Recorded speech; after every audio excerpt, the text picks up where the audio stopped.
Hello again, everyone. Today I am going to be showing you how to swap nibs that are just in a friction fit feed without replacing the entire nib unit. So the things that you will need for this are pretty minimal. You'll need a couple of pens or a couple of nibs. You can do this with just nibs and swap out nibs in nib units, but I'm going to be doing it with these two pens today. So this is a Ranga Ebonite red pen from Peyton Street Pens. And then this is this cute little Moon Man chonky pen here. And I've already actually swapped out the nib on this with a Franklin Christoph, just regular medium nib, which they use Yovo nibs.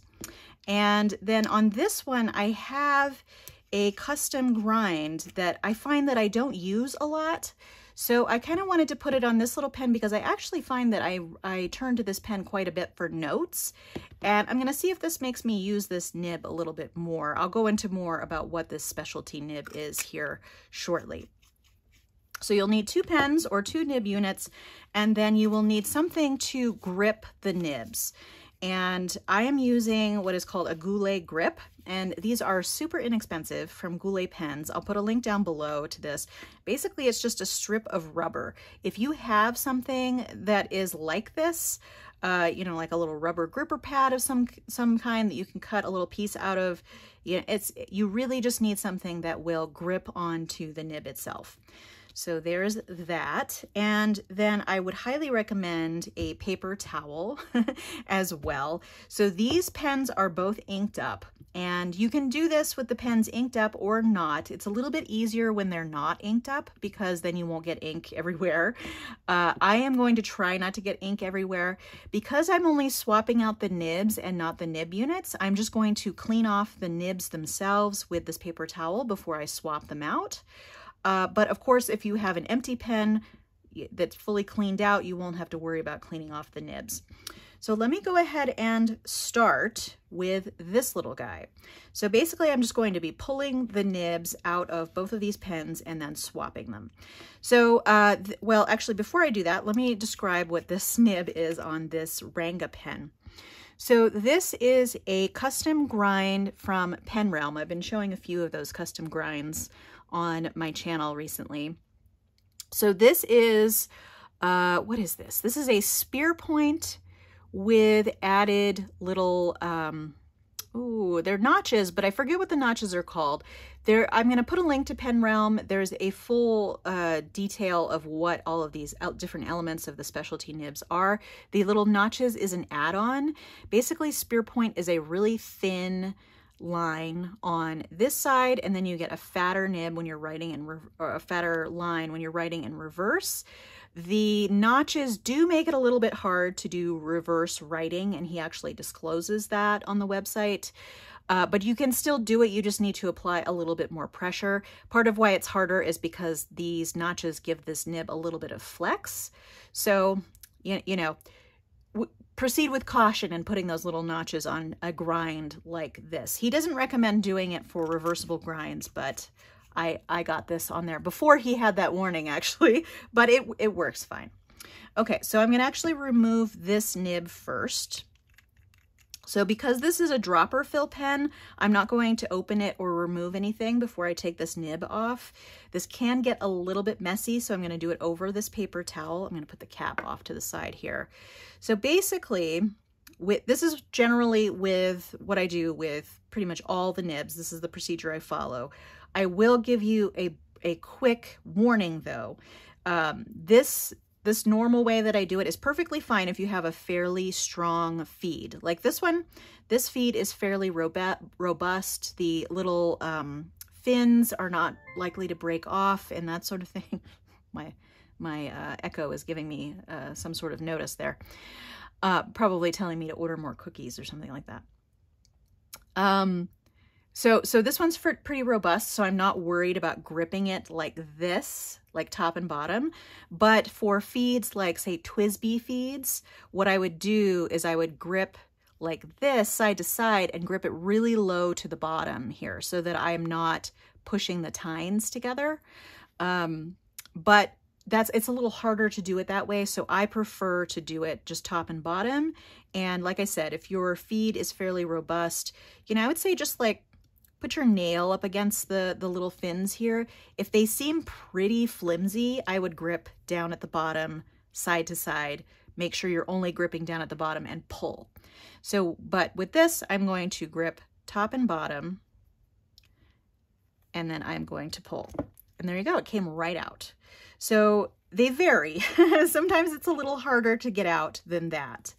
Now this, because it does have ink, I am going to put it off in a little pen holder here so this can stay upright while I am doing the swap. For right now, I'm going to leave that right there, put that off onto the side. Yeah, I'm just gonna leave it together because I'll show you how I will clean it here in a second. So I'm going to prep this pen for doing the same thing. So I'm going to take the cap off, put it off to the side. I'm going to, because this is a converter fill, I'm going to take the converter out. Oh, that's really in there. Okay, so I'm gonna remove it and see a little bit of ink flew out when I did that. And this is why I have a desk mat that is covered with little spots of ink, but you know, that's okay. So now I'm going to remove this one. So I could just leave it like this and pull, but I find that I get a lot more leverage if I put the bottom back on so that I have this whole thing to hold on to while I am pulling the nib out. So I have not removed this nib from this nib unit. So let's see how hard this is. Same, gripping top and bottom. Oh, super easy, came out. Okay, so we're only going to swap the nibs. So I have to remember, so this one was for this one. You don't generally need to worry about that too much. Sometimes you can just replace the feeds, but these actually do have different feeds, and I want to preserve the ink, you know, so that there's no cross-contamination. So what I'm going to do is I'm going to remove this nib from the feed, remove this nib. Oh, let me move that down. Remove this nib from the feed, and I'm going to take a bit of this paper towel here and just wipe the ink off of that nib, because that will be enough to clean for this one. So see, there's a little bit more on the front. If you need to, you can dip the nib itself in water to rinse off the ink, but you know, you don't always need to do that. Okay, so now this one was here, and I'm gonna put it over here so that it can be with this one, and then I'm gonna do the same with this one. Just wipe the nib off carefully. And this, I always get tons of ink on my hands when doing this. And it does look like the ink is sticking a little bit here, so I'm just gonna dip it into water real quick. I have a pot of water off to the side. And I'm just gonna dip it in and see that kind of loosened up that ink. And be really careful when you're handling this nib on its own, because you don't want to bend the tines or twist anything so that it gets out of alignment. Okay, so now this was for this. This originally was with this nib, but I've swapped it out, and this is now going to be the nib that's on there. So when you're aligning the feed with the nib, you generally want to move the feed up so that your fins are in alignment with this little, let me put that up to the camera. So as you can see, the top of where the fins are essentially aligned with this little notch that sticks out on the nib. So I'm just gonna kind of generally, have dog fur. Make sure you don't get dog fur in your nib. So I'm just generally gonna hold it like this in that alignment. And then let me get out my Moon Man pen again. So look into the barrel.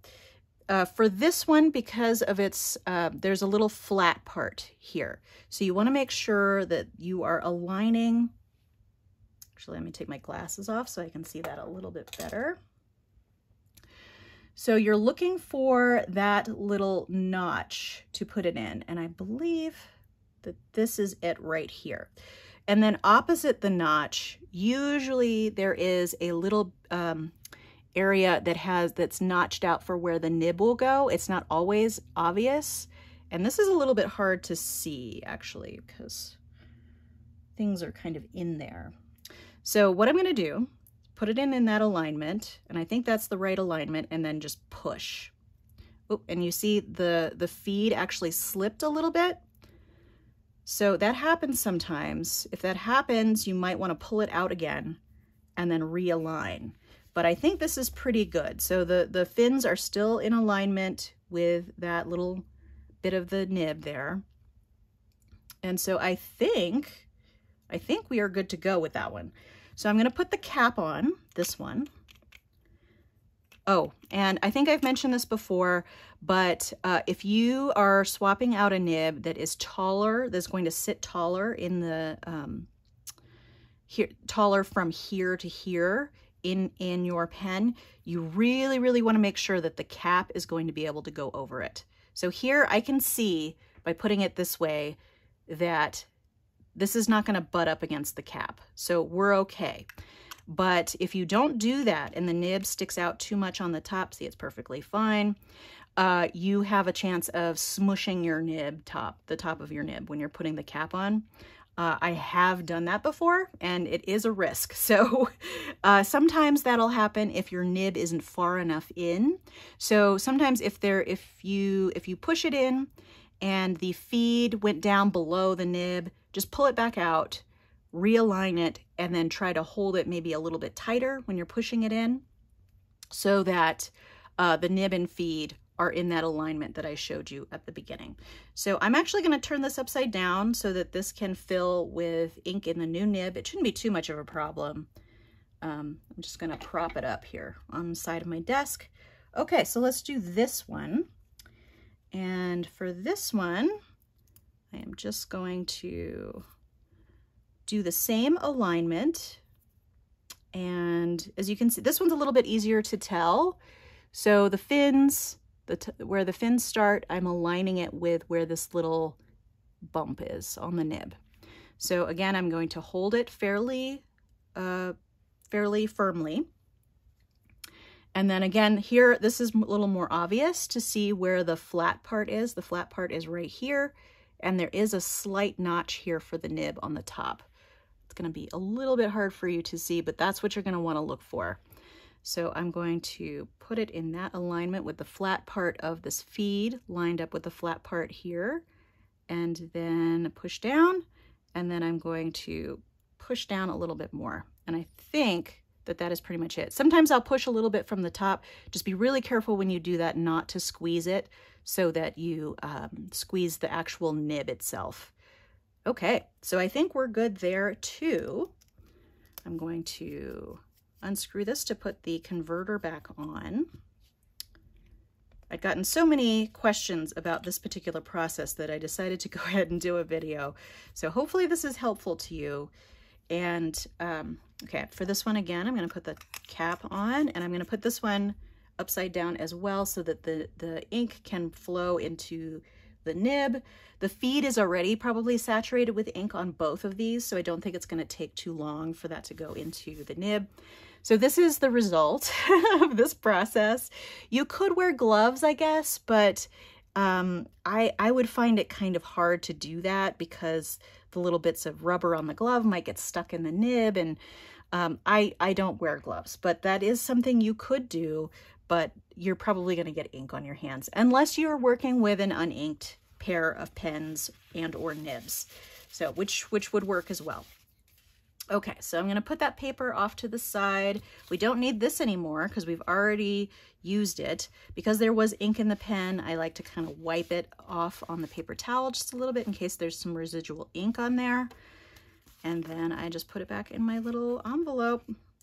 You can see this is very well loved. It's got a lot of little scratches there from all the different nibs that I have taken on and off. But this has lasted a really long time, and I don't know that I'll need to replace it anytime soon. So it's the best, like $2 or whatever, $1.50 or whatever it is on Goulet right now I've spent. So here I have some Tomoe River paper. I basically just tore out a partial sheet so that we can test these pens. Okay, so this one, okay, I'm going to go ahead and cap. Yes, okay, that works great. And actually, one of the other reasons why I wanted to put this particular nib in this particular pen is that I find that in dropper fill pens, you do actually get quite a bit better ink flow to the nib. And this was turning out a little bit skimpy on this spear point side because the nib is, because the nib is fairly small. And you'll see that the notches allow you to get a little bit of line variation because it gives it a little bit of flex. The ink probably needs to saturate in a little bit more and flow through this pen. I'll probably let it sit off to the side some more. So that's that side. Let me actually zoom in a little bit so you can see that better. So that's that side. Oops, sorry. I just knocked my glasses off. I'll put those back on. And then the reverse side, I need to press a little bit so that the ink can flow, but this is flowing so much better than it was. You get a pretty broad line on the other side. This is going to work great in here. But then you have a really nice thin line here where you can either have it sort of light or you can press down a little bit on the downstrokes and get a little bit of a flex. It's more like... and sometimes you'll get a little bit of railroading, but and the ink really just does need to go down into that nib a little bit more. So with this, I think this is going to work great.